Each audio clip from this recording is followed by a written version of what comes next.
ڕۆچوونی زەوی یان داکشانی خاک بەرەو خوارەوە تا دێت مەترسی زیاتر دەبێت لەسەر ژیانی شارنشینەکان، بە تایبەتی ئەوانەی زوو لافاو دایان دەپۆشێت.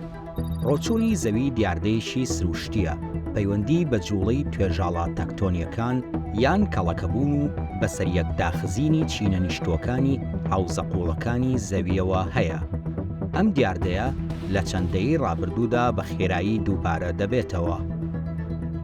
هۆکارەکەی بۆ چالاکیەکانی مرۆڤ وەک کێش و قورسایی باڵەخانەکان، هەڵکۆڵینەکان و کارکردن لە ژێرخان ئەو لەرزینەی بەهۆی جوڵەی ئۆتۆمبیل دروست دەبێت، هەروەها دەرهێنانی کانزاکان و هەڵکەندنی بیری ئاو بە شێوەیەکی هەڕەمەکی و هەڵگۆزینی ئاوی چینەقوڵەکانی ژێرزەوی.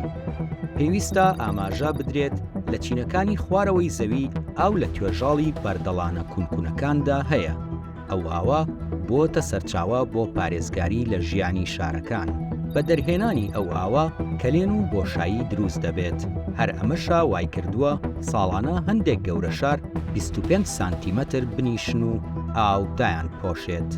یەکێکی دیکە لە هۆکارەکان ڕووپۆشکردنی ڕووکاری زەوی بە قیر و کۆنکرێت دەبێتە هۆی ئەوەی زەویەکە ئاو هەڵنەمژێت و بارانە و نەگاتە چینەکانی خوارەوە.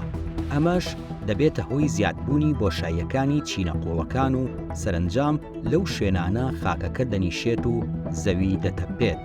جێ ئاماژەیە دەکرێت ڕێگری لەو دیاردەیە بکرێت. ئەمەش بەوە دەبێت کە دەست لە کۆنکرێتکردن و قیرکردنی ڕووکاری زەوی هەڵگیرێت، چڕی شارەکان کەم بکرێتەوە، هەڵکەندنی بیری ئیرتیوازی قەدەغە بکرێت، سەرچاوەی ئاوی جێگرەوە دابین بکرێن، کار بکرێت بۆ ئەوەی بارانە و بگاتەوە چینەقوڵەکانی زەوی.